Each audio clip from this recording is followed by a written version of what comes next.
सध्या महाराष्ट्रामध्ये पंचायत समिती आणि नगर परिषदाच्या निवडणुका सुरू आहेत, परंतु मागील 8 दिवसापासून संबंध महाराष्ट्रामध्ये मोहोळ तालुक्यातील अनगर नगरपंचायतीची जी निवडणूक आहे त्याची चर्चा झाली आणि पुन्हा एकदा आता मोहोळ महाराष्ट्रामध्ये चर्चेला आलेला आहे। त्याचं कारणही तसंच आहे। महाराष्ट्र राज्याचे उपमुख्यमंत्री एकनाथ शिंदे यांनी पंडित देशमुख हे आमच्या शिवसैनिकांच्या जी हत्या झाली होती त्याचा विषय त्यांनी बोललेला आहे आणि आमच्या शिवसैनिकांना आता न्याय देण्यासाठी दस्तूरखुद्द मी त्या शिवसैनिकांच्या पाठीमागे राहणार आहे असं देखील त्यांनी वक्तव्य केलं आहे आणि गुंडशाही दडपशाही याला थारा देण्याला जाणार नाही असं देखील त्यांनी वाक्य केलेलं आहे। आपल्यासोबत आहेत पंडित देशमुख यांचे चिरंजीव विक्रांत देशमुख, त्यांच्याकडून जाणून घेऊयात की नेमकी काय घटना घडली त्यावेळेस आणि काय परिस्थिती होती, काय सांगाल तुम्ही? 2005 साली ज्यावेळेस आमच्या वडिलांची हत्या झाली त्यावेळेस मोहोळ तालुक्यामध्ये आणि मोहोळ शहरामध्ये हे राजन पाटील यांच्या गुंडाची आणि राजन पाटलाच्या गुंड प्रवृत्तीचे लोकांची अतोनात भयंकर असे इथं दहशत होती, दादागिरी होती, गुंडगिरी होती। त्या गुंडगिरीच्या विरोधामध्ये कोणी आवाज उठवला तर त्याला तिथं मारहाण केली जायची। त्याला कुठलं बँक लोन असेल किंवा कुठल्याही गोष्टी असतील त्यांना ते टाळले जायचं, अडवून धरायचे। ऊस असेल तर ऊस नेला जात नसायचा। अशा बऱ्याचशा गोष्टींनी त्यांनी अडवणूक करायचे। जर कोणतरी पण ऐकत नसेल तर त्याला मारहाण करायचे। अशा बऱ्याचशा शिवसैनिकांना त्यांनी मारहाण केलेली आहे।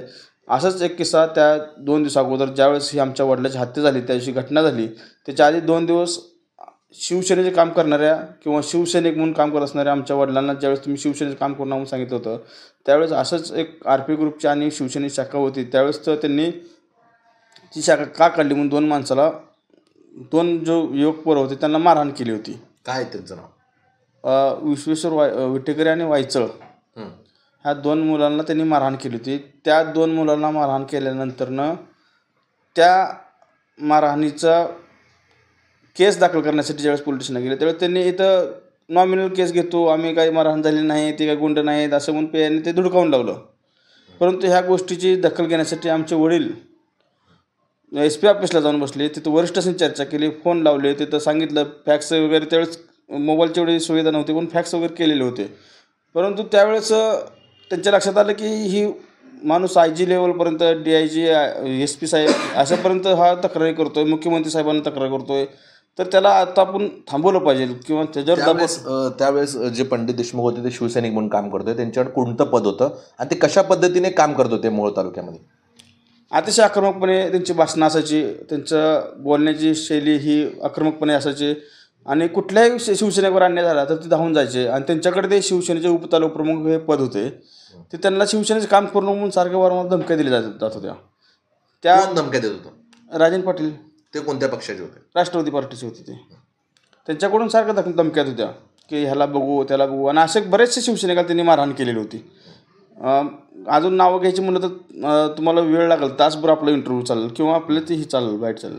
परंतु त्या घटनेचा एवढा असंतोष त्यांच्या मनात झाला की हा माणूस आपल्यावर केस करण्यासाठी पोलीस स्टेशनला बसतोय, अडून बसतोय, तर ह्या माणसाला कुठेतरी थांबवलं पाहिजे, ह्याला संपवलं पाहिजे, तरच आपला पुढं हा मार्ग सोपा होईल।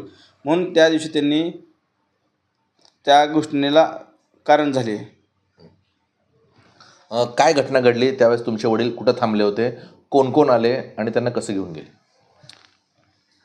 आमचे वडील त्या दिवशी सोलापूरहून आले असताना तिथं आमच्या चौकात थांबले होते, दुकानासमोर। आमच्या इथे देशमुख चाळ म्हणून आहे, त्या देशमुख चाळीसमोर थांबले होते आणि तिथे थांबले असताना बाळराजे व त्याचे साथीदार सगळे मिळून आले आणि त्यांनी त्यावेळेस ह्याला बघायचं आहे, मारायचं, ह्याला संपूर्ण टाकू आज असं म्हणून त्यांनी उचलून घेऊन गेले आणि तिथं त्यांनी अनगरला नेले पहिल्यांदा। तिथं त्यांनी मारहाण केली, असे बेदम मारहाण केली की विकृत पद्धतीनं मारहाण केली आणि त्यात त्यांच्या हातपाय मोडले, त्यांना उघडं करून त्यांना सोडून दिलं आणि तिथं त्यांच्या चेहऱ्यावरती अंगावरती सगळीकडे लघुशंका केलेली आहे त्यांनी, म्हणजे एवढे विकृतीच आहे।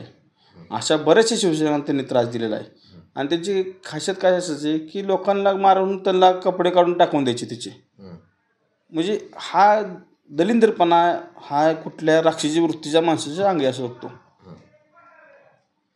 काय कशामुळं ते दहशत निर्माण करायची किंवा कशामुळे ते मारहाण करायचे, काय कारणं असायची? आता कशासाठी दहशत करायची हे तुम्हाला परवाच्या अनगर नगरपंचायतच्या कारणावरून लक्षात आलं असेल की त्यांना कोणतीही सत्ता असेल तर त्यांना विरोधकच नको आहे.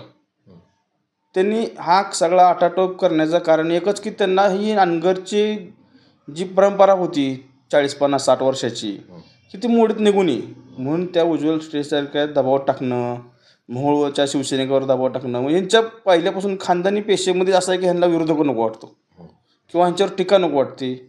ह्यांना कोणी अपोजिट करणारं किंवा ह्यांना प्रश्न उभारलं तर चालत नाही. ह्यांच्यासमोर उभारायचं म्हणलं की लांब 10 फुटावरून बोलायला लागतं आहे. जवळ फोटो जर प्रवेश असेल तर ती माणसं समोर तिथे येऊन फूट जवळ काढायचा फोटो, म्हणजे ह्यांची मानसिकता आहे. आपल्याला समोर बसवायला आणि ते ऑफ कॅमेरा फक्त साजूकतेचं आणतात, ऑन कॅमेरा आणि ऑफ कॅमेरा ते काय करायचं ते सगळ्या तालुक्याला माहीत आहेत. किती क्रूरपणाचं राजकारण, दंडेलशाहीचं, गुंडगिरीचं राजकारण करतं हे सगळ्या तालुक्याला माहीत आहे. ज्यावेळेस मागच्या भीमा कारखान्याच्या वेळेस इलेक्शनच्या वेळेस त्यांची वक्तव्य आहेत हे मगरुरीचे वक्तव्य आहेत. त्यांच्याकडनं आलं असं की आमच्या मुलाला लग्नाआधी मुलं होतात. ह्या गोष्टी म्हणजे कशाचं प्रतीक आहे? हे काय सभ्य माणसाचं तोंड वक्तव्य नाहीत. हे गुंडशाही किंवा त्यांच्या अंगात असलेल्या मस्ती मगरुरीचे लक्षण आहेत. यासह आपण मगाशी बोलताना म्हणालात की हातात भगवा दोरा बांधला असेल किंवा भगवा नाम मोडला असेल तरी मारला जायचा, आपण असा आरोप केला होता. काय कशामुळे मारला जायचं असं? तो शिवसैनिक असल्यामुळं त्यांना तो चालतच नसतं. शिवसैनिक असलं की त्याला हातातलं कडं तोडा लावायचं, त्याला मारहाण करायची, असे कितीतरी उदाहरणं आहेत. संतोष आंडगे असेल, उमेश मेलगे असतील. आता अजून परवा 2 दिवसाखाली सतीश क्षीरसागर, गेल्या 2 वर्षाखाली सतीश क्षीरसागर आणि विजय सरवदे म्हणून आमचे शिवसैनिक होते. ते 2 शिवसैनिक पण काम करत होते. त्यांना पण त्यांचेच कार्यकर्त्यांनी संपवलं. का तर त्यांनी मतदान यादीत नाव वाढवली होती. बाहेरचे नावं, पंढरपूर साईडचे, बाहेरचे व दक्षिण सोलापूरचे असे बाहेरचे म्हणजे खेडेगावातली नावं त्यांनी वाढवली होती. 400 ते 500 नावं वाढवली मतदार यादीत. तर त्याचा उलगडा आमच्या ह्या सतीश क्षीरसागर आणि विजय सरवदे ह्या 2 शिवसैनिकांनी केला होता. त्या शिवसैनिकांना पण त्यांचंच तसं संपवलं होतं. टेम्पो अंगावर घालून त्यांना संपवलं आणि ॲक्सिडेंटचा बनाव दाखवण्यासाठी प्रयत्न केला होता. उपमुख्यमंत्री एकनाथ शिंदेने भाषणामध्ये जाहीरपणे सांगितलं की शिवसैनिकांच्या सोबत मी आहे. तर ते आपल्या सोबत आहेत का किंवा त्यांचे पदाधिकारी आपल्याला येऊन भेटले का? आणि पुढची जी आपली आता न्यायालयीन प्रक्रिया सुरू आहे त्यात त्यांनी मदत करण्याचं आश्वासन दिलं आहे का? तसं तर पाहता ह्या घटनेला सर्वांनीच समर्थन करायला पाहिजे किंवा सर्वांनी साथ द्यायला आवश्यक आहे. कारण अन्याय हा अन्याय असतो. अन्याय करणारा हा कुठल्याही ह्याचा असला तरी त्याला सगळ्या समाजानं किंवा सर्व कुठल्या विविध घटकांनी त्याला समर्थन द्यायला हवं. अन्यायाच्या विरोधात त्यांनी उभारलं पाहिजे. जर तसं कोण करत असेल तर त्यांचं आपण स्वागतच करू. आम्हाला जर सहकार्य होत असेल तर त्यांचं स्वागत करू. आणि राहिला प्रश्न तर ह्या विकृत लोकांच्या विरोधात सगळा तालुका आणि मोहोळ शहर एकवटणारच आहे. एकवटतंच. त्यांना मागच्या ग्रामपंचायतच्या वेळेस फक्त 1400-1500 मतं होती.